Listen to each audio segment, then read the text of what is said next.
Bonjour à tous, bienvenue aujourd'hui sur la deuxième vidéo de la chaîne, le débrief du match Maroc-Croatie. Oui, bon, le match, ça fait 3-4 jours qu'il est passé. Aujourd'hui, ça va être des réactions, il y a un petit souci de temporalité. La prochaine fois, on essaiera d'être un peu plus actuel par rapport à ça.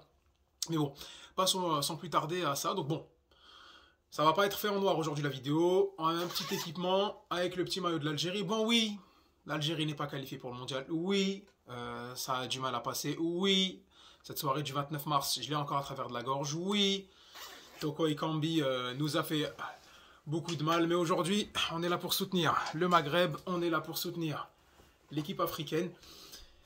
Et ben, c'est parti. Yo.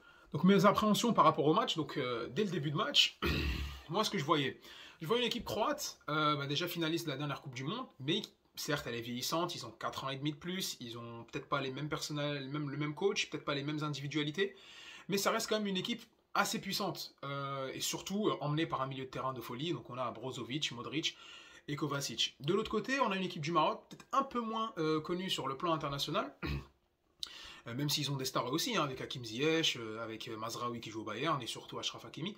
Certes, mais peut-être un peu moins connu. Peut-être les coups d'éclat, il y en a peut-être eu moins.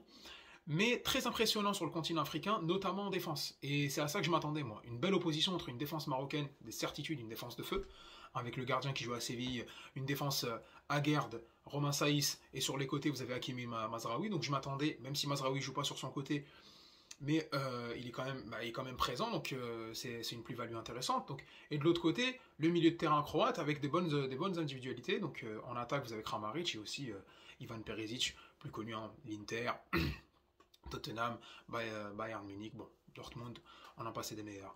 Donc moi je m'attendais à une confrontation peut-être un peu plus dominée sur le plan technique de la part de la Croatie. Les Marocains qui essaieraient de faire le dos rond et qui essaieraient de percuter avec leurs latéraux, c'est des véritables flèches, et avec un Bouffal, et un Bouffal, un Hakimi, et bien sûr le Hakim Ziyech en rampe de lancement. Donc c'est à ça que je m'attendais, mais ben, j'étais agréablement surpris par la densité du milieu de terrain marocain. Donc ils étaient composés en 4-1-4-1, avec un Sofiane Amrabat un petit peu dans le 1 entre la défense et le milieu de terrain, qui a été impressionnant. Je pense qu'il perd pas de duel. Il est à l'image de son équipe, et en fait c'est exactement à l'image de l'équipe, à l'image du match du Maroc, c'est à l'image de Sofiane Amrabat. Donc gros engagement, très fort défensivement, il récupérait beaucoup de ballons, il perdait pas de duel, très bon dans les airs, ça se donnait à fond. J'ai des souvenirs d'actions où il s'arrache complètement, même quitte à dézonner pour essayer d'embêter le milieu de terrain croate, pardon. Et ça a payé. Ça a payé parce que ben, les Croates étaient annulés. Leur style de jeu de passe courte, etc., passe courte, décalée, profiter des côtés, aller vers l'avant, ce système de jeu assez léché qu'on peut avoir, cette animation plutôt léchée qu'on peut voir de la part des Croates, bah, elle a été un peu annulée par la densité et l'engagement et le combat des Marocains qui ont très très bien joué le coup. Et à ce moment-là, on a été témoin de passes ratées, de déchets techniques de la part d'un milieu de terrain qui est très très très qualitatif techniquement, et qui les obligeait à lancer de longs ballons vers Perisic sur le côté gauche, ou vers l'attaquant de pointe croate qui se faisait très bien prendre cette fois-ci par soit Romain Saïs, soit Naïf Aguerd. Donc on voyait des joueurs comme Modric des fois faire des imprécisions techniques, Kovacic, on voyait Brozovic à un moment donné aller un peu plus casser le jeu, et même sur leur relance ils étaient freinés, ils ne pouvaient pas emballer le match, et c'était franchement bien joué des Marocains. Sauf que là, c'est sur le côté défensif. Là, à ce moment-là, on est satisfait parce que le Maroc montre qu'il peut les regarder droit dans les yeux, sauf qu'à ce moment-là, il faut aller chercher plus. Et c'est là le petit couac. Parce que défensivement, c'est ok. L'engagement et la densité au milieu de terrain, c'est ok.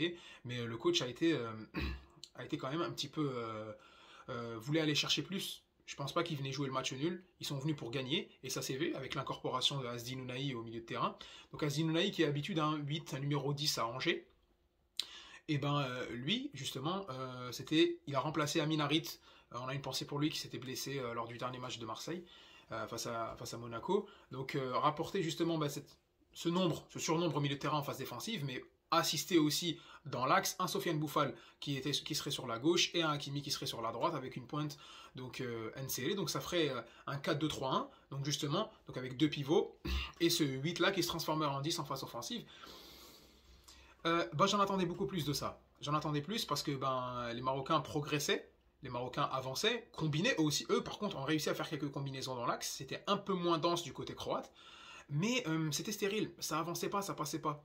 Et moi, j'ai un gros reproche à faire à un joueur, Hakim Ziyech. Hakim Ziyech, c'est censé être le dépositaire du jeu, c'est censé être le métronome de cette équipe marocaine. Et, ben, c'est pas ce que j'ai vu.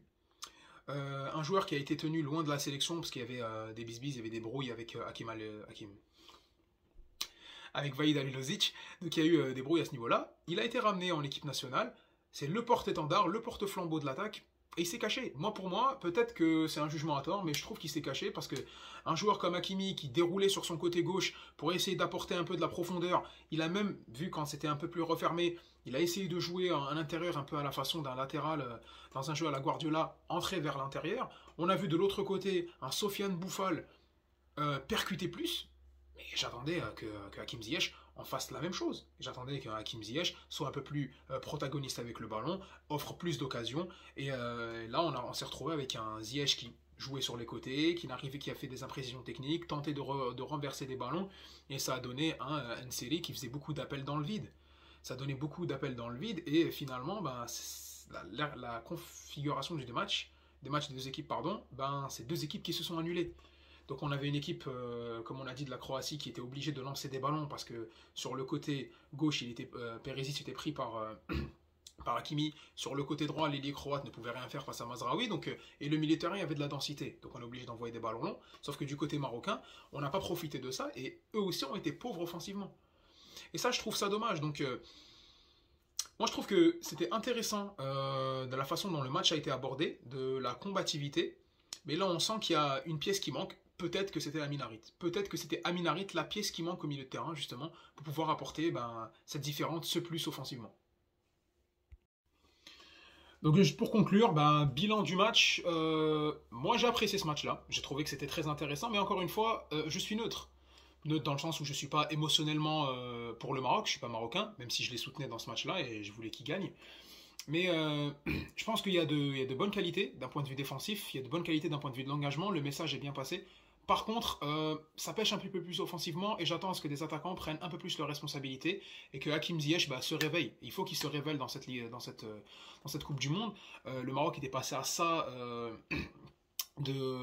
justement en 2018 de montrer vraiment ce qu'il valait. Ils perdent leur premier match, ils font un très beau match contre l'Espagne, peut-être un peu moins face au Portugal, mais ils sont très combatifs. Et ils ont manqué un peu cette réussite-là pour peut-être passer et montrer quelque chose de peut-être un peu plus convaincant, sachant qu'ils étaient dans le groupe de la mort. Et là, il ne faudrait pas que ça se répète, sachant que c'est un groupe qui est à leur portée. Qui est à leur portée, on le verra avec la Belgique qui n'est pas impressionnante, avec le Canada qui joue bien, mais qui, je pense, peut être à la portée du Maroc. Donc, ils ont tout à gagner et ça peut être une valeur sûre pour pouvoir passer à l'étape supérieure. Après, en ce qui concerne la Croatie, il faudra jouer un peu, il faudra montrer autre chose. Il faudra montrer autre chose parce que j'ai l'impression qu'on est très très dépendant de ce milieu de terrain-là. Et si ce milieu de terrain, qui est certes exceptionnel, est bouché ou va être un petit peu étouffé, est-ce qu'on pourra créer d'autres choses? Est-ce qu'il pourrait y avoir d'autres solutions? Est-ce qu'on pourrait voir peut-être d'autres circuits de passe, d'autres façons de jouer, peut-être d'autres joueurs qui pourraient apporter autre chose? Donc là, c'est vrai que c'est assez limité pour la Croatie, donc j'étais un petit peu déçu à ce niveau-là. Donc mes points positifs, la défense marocaine, l'engagement aussi de la défense croate. Franchement, c'était une très très belle organisation. Du côté du Maroc, Sofiane Amrabat, très très bon, j'ai rien à dire là-dessus. Hakimi qui s'est vraiment donné, et Sofiane Bouffal, même s'il a manqué peut-être de précision technique, mais dans l'envie, elle y était, et c'est ça que je retiens principalement. Et du côté croate, c'est des évidences. On a eu un Brozovic qui a été très très bon, un très très bon Dejan Lovren également, dans les interceptions en tour de contrôle de la défense, même s'il est privé de la paire mythique qu'il faisait avec Vida en 2018, mais il reste quand même très performant. Et j'ai bien aimé aussi Perisic qui n'a pas cessé de percuter, même s'il était un peu stoppé, mais dans le message c'est bon. Voilà. Donc ça, c'était tout pour le débrief de ce match-là, donc de mes avis. Donc j'espère que vous avez apprécié.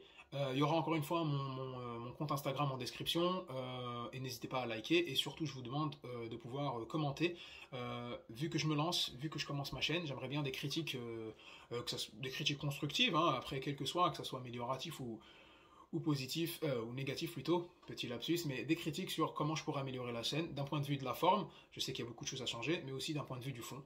Donc j'ai essayé de faire un peu plus court que les 15 minutes de la dernière fois.